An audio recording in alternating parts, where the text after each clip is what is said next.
It is your weekly program that allows Barbadians to share that rich history and heritage of their communities and so enrich the lives of all of us. I'm Sherwood McCaskey. Thanks for joining us. There was a time in Barbados when it was generally accepted that it took a village to raise a child. This episode begins with a celebration of the village.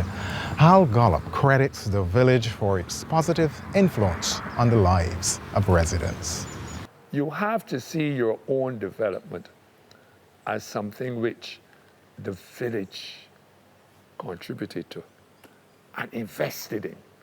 It was an investment of the village, so that you had to give back, as it were.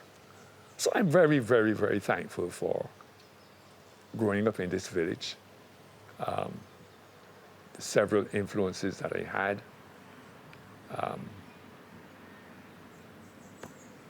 the various lessons and experiences which I learned as a young man growing up, and as an adult, aiming to pass on some of them to younger people. But the village is an integral part of the development of Barbadian society. And we must never, ever get away from it. Now, of course, the development of education has with it what may be considered a drawback, because those people who grew up in the village, benefiting from their educational development and social mobility, moved on to live in other places, because there was no land in the village to live, to acquire. You couldn't live on the land there, limited acreage. And they moved into these various developments. I myself have moved into one of them. And unfortunately, there has not been, in my view, a sufficient return to the village, as it were, of those who are products of the village and who have been, as it were, forced out to find a residence somewhere else. That is something too that the modern village can benefit from. The experience of having those who have moved out to come back. Of course, that generation is swiftly disappearing, because of those of my generation who moved out to go to set up a residence somewhere else. Of that generation, there are very few of us now left who were born and bred Britain boys or girls who are still alive. And that too is something which has got to be harnessed. So a program like this, for example, I must commend young Sherwood on this kind of program, because the young people must know of their history. They must learn that the world didn't begin 16 years ago or 20 years ago, as the case may be. I have spoken about Britain going back to 1846, 47. And that is significant. You can go further back for that matter, because you can go back to the days of when you thought the place was discovered. But the lesson must be taught that it didn't begin with you. Somebody had to build a foundation, and the place had to develop. And that, I think, is an important element which is missing from modern Barbadian society. The input from persons who passed on and who benefited from growing up in the village and who were able to come back, or who are able to come back, to tell the story of growing up and to paint the story of development. But that it is. I mean, you have, for example, as I pointed out, this area, for example. You could not be oblivious, having grown up in a place like Brereton, of what the plantation system and the development of the sugar industry meant to Barbados, even if you want to restrict it to rural Barbados. As I pointed out, the various plantations within mile radius, right there within our view is the Bentley, what used to be called Bentley Mansions. Now that was a very significant building. It is, I believe, the last example of a Georgian mansion. So that takes us all the way back to 1710, that period between, say, 1710 and about 1830, 37, these days of the abolition of slavery. And that Bentley Mansion, for example, myself and my now deceased older brother and a cousin, who is also now deceased, Boswell, sat down one night while we were together to reflect on that Bentley Mansion and the history around it. That Bentley Mansion at one time employed about 20 people full time. You can imagine a house having 20 fully employed people at any given at a given time. It had among that staff a needle worker who went to work every day. It had a joiner who went to work every day. And then you add things like chauffeurs, watchmen, gardeners, and so on, cooks, and so on. They had about 20 employed at that Bentley Mansions at a given time. I myself am able to speak of that because my maternal aunt was a cook there, and my maternal uncle was a chauffeur at the same Bentley Mansions. So we were influenced by these things. We were influenced about what went on around us, the development of the plantation system.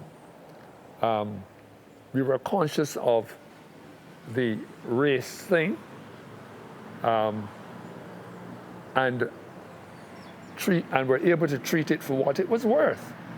The white plantation owner, as opposed to the black worker on the plantation, or the black boy or girl growing up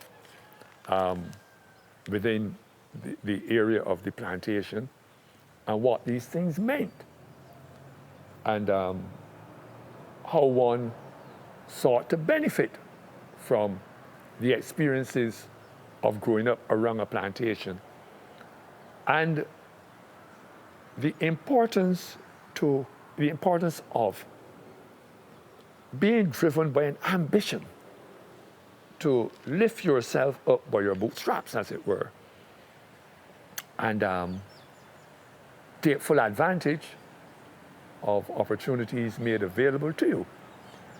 This village, for example, again, reflecting on the people in the village, my same now deceased brother and cousin, we were able to point going right back to the 1940s, when he was a young boy growing up, that this village produced, up to that time we had the head count, about 16 Combomerians. I mean, that is a significant number in a little village. And that speaks of the kind of ambition that was passed on in spite of or because of the plantation system and the ready lessons learned that you had to take advantage of educational opportunities. That is the surest means of success. Hard work, commitment, and sticking to the task. Quick fixes like instant food and fast food, we all know now are of no use to anybody. The result, they tell me, for the large degree of obesity and so on.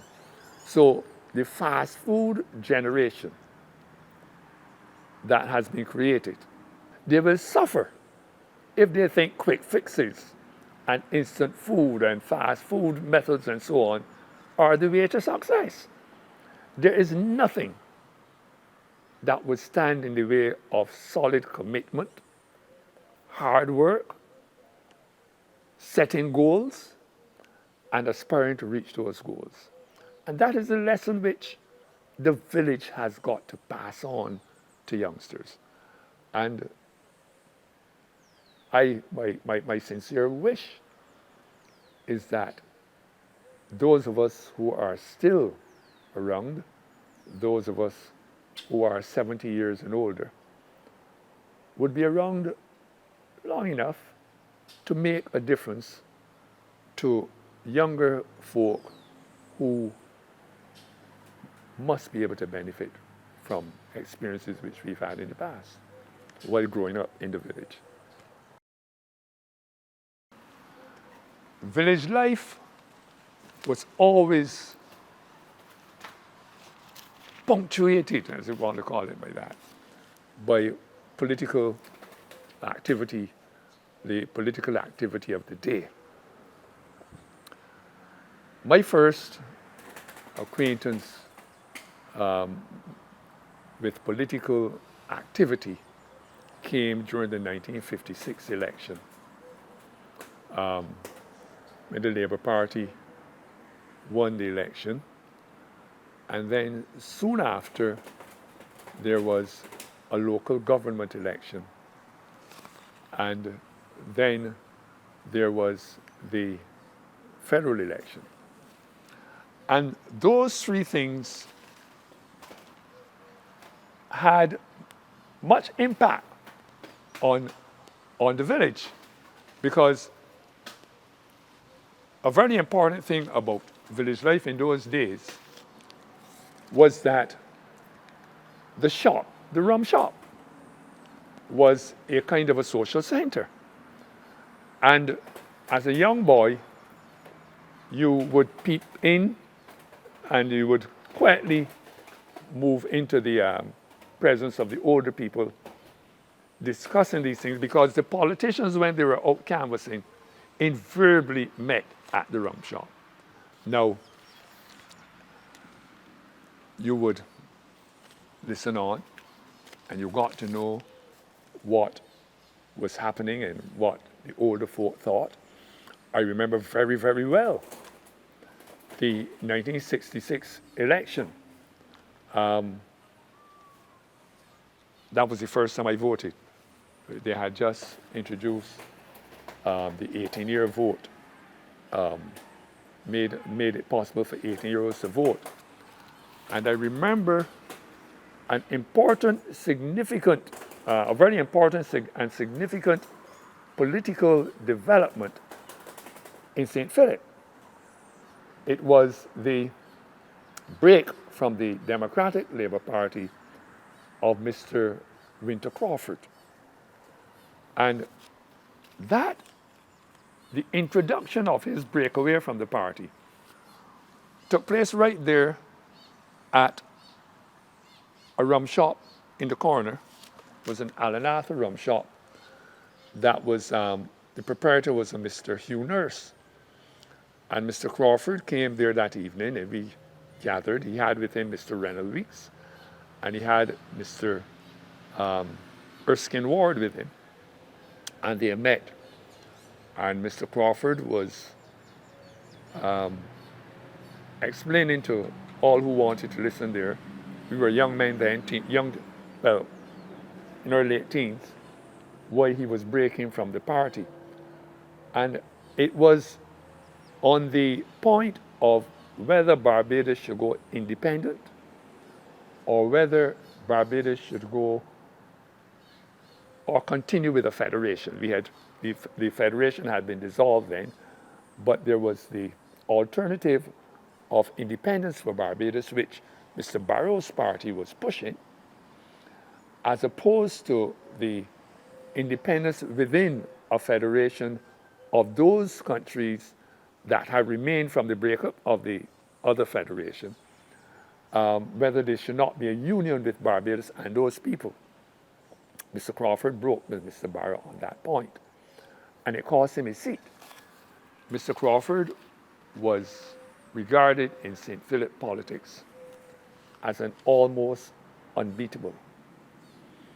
But such was the pull that the Democratic Labour Party had in St. Philip in those days, that saw the demise, the political demise of Mr. Crawford as a representative of St. Philip.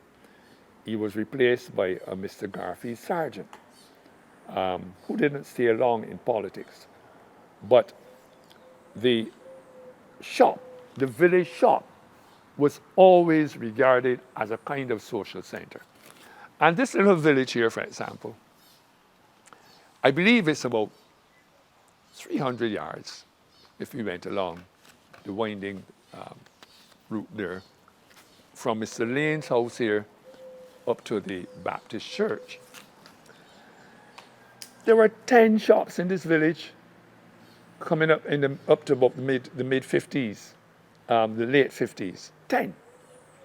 And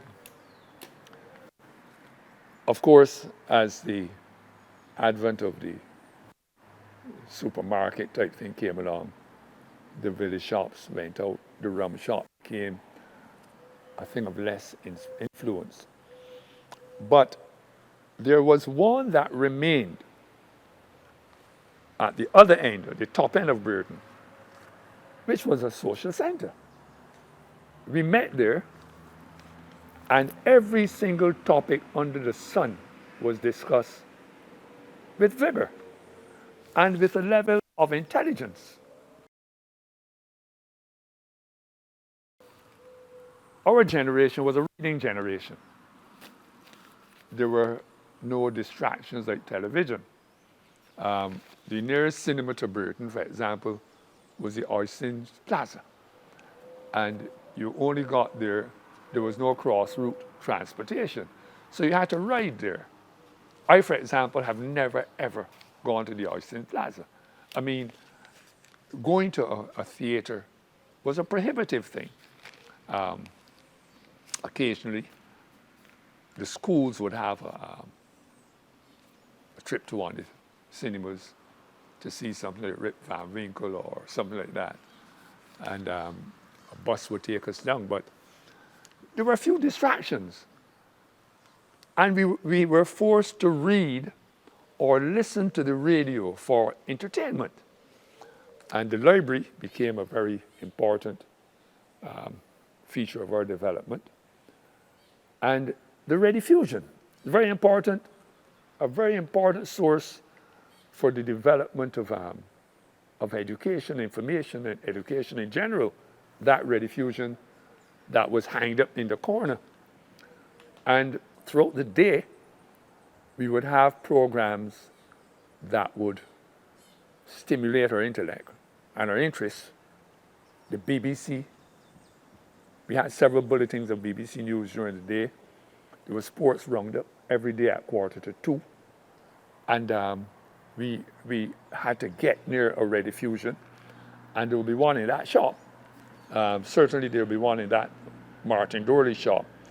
It was then, the proprietor was a youngish man too, who was barely outside of my generation, and certainly he was one who would be involved in all the activity of Mr. Alban Lashley, and that was the place where we met to discuss things. Before then, a former generation met at a building which is just immediately next to the New Testament church here, and that was called the pub. Now, I've heard my brother and some of the older fellas always marvel at the fact that not up to that time that thing was called the pub. Not one of them had ever had an experience of what an English pub was about. But they called it the pub. And that too was run by a young man who was of the same generation as most of the fellas, Sergeant Parry, affectionately known to us. And that shop, at that shop, all kinds of activities went on. Weightlifting, boxing, of course, arguments about cricket more than anything else, because football was unknown to that generation. And boxing was the big thing. Joe Louis, and I grew up, that was a big name when I was a little boy. And of course, we met there to argue about all sorts of things. And the shop, the village shop itself, played its role as a kind of social center, a place where people met. Now, the rum shop was a different kind of creature, as it were, because they all had a door that separated the bar from the other part of the shop. And for a little fella, that door had a tough spring. If you didn't push it, it would slap back in your face, but you couldn't go in there. When the men were drinking, and often they would be there drinking and singing their solfa, because that was a characteristic of the village. Those men, while drinking, would strike up a hymn, ancient and modern, invariably a hymn from the ancient and modern. And they would be singing the four parts in those bars and that and thing. But of course, the service of song was an offshoot of that kind of thing. And at that same upstairs building there, two-story building, we call it upstairs building, the Martin Dorley shop, there was a large enough area upstairs where a service of song was held, and several services of song were held at that building. And that service of song choir was a product of the rum shop. The fellas who could sing the solfa, even though a lot of them were not able to read it, and even in a drunken stupor, they could sing do, mi, sol, do, and that sort of thing. So the shops, they contributed to the development of the society in many, many ways. We discuss politics, we discuss current affairs, we discuss all sorts of things. When Kennedy was shot back then, there was a big discussion at that same shop. I was a youngster coming home from school at Combermere in those days. And that was a big, big discussion. When Muhammad Ali beat Sonny Liston back then, that was a big thing. When Sonny Liston beat Floyd Patterson, these were all the discussions that went on around the shops, and all of us have supporting individual people. And that shop, the influence and the contribution, the influence those shops had on community development, and the contribution they made to it should never be recounted. They're now a thing of the past almost. We do not even have one shop of that character in the village anymore.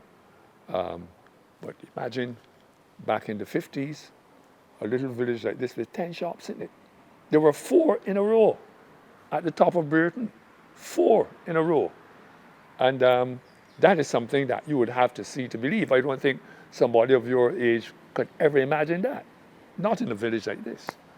But very important, the development that they played in the wider development of the society. Thank you very much, Mr. Gollop. This thesis on Britain continues next week at the same time. I'm Sherwood McCaskey. Every blessing.